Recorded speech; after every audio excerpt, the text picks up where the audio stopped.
E dando continuidade a essa série especial sobre as preposições, todas as preposições em italiano, estamos com a preposição a, que pode ser simples e articulada. E o uso do a no italiano, que nós vamos estudar hoje, é quando este a está com um verbo no infinitivo. Adesso ve lo dico in italiano. Dando seguito a questo meraviglioso speciale preposizioni in italiano, oggi studieremo la preposizione a, che può essere semplice o articolata. Come, con quale utilizzo andremo a studiare questo a in italiano oggi? Oggi lo studieremo quando viene utilizzato insieme a un verbo all'infinito. Che cos'è il verbo all'infinito? Que é o verbo no infinitivo?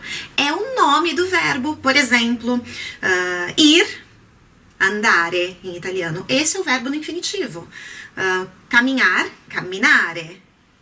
Escrever, scrivere. Então, este é o verbo no infinitivo. Quando o a está antes desse verbo no infinitivo, ele dá um certo sentido à frase, que pode ser ou quando você poderia usar alternativamente aquela frase no gerúndio, ou seja, algo que você está fazendo, ou dando continuidade a uma ação. Normalmente tem um outro verbo antes dele também. Ai, tá, espera aí, eu vou explicar isso com os exemplos e você vai ver como é fácil. Eu disse que alternativamente você poderia utilizá-lo quando você está fazendo alguma coisa, quando ali o verbo está no gerúndio. Por exemplo, sto scrivendo una canzone.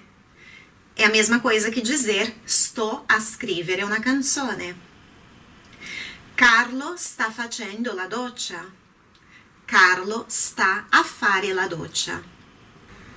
Ou como nós estudamos dia desses com uma música do Biagio Antonacci, quando a gente estudou a preposição di, tá aí atrás, num dos vídeos aí atrás, vai lá dar uma olhadinha. Mas nós vimos, num dos versos que nós vimos, ele dizia assim, io sono qui a scrivere di te. Io sono qui a scrivere di te. Um outro exemplo, continuo a leggere il libro che mi hai regalato. Continuo a leggere il libro che mi hai regalato. Mi aiuti a fare questo esercizio? Mi aiuti a fare questo esercizio? Vieni a fare un po' di ginnastica con me. Vieni a fare un po' di ginnastica con me. Mi metto a studiare un po'.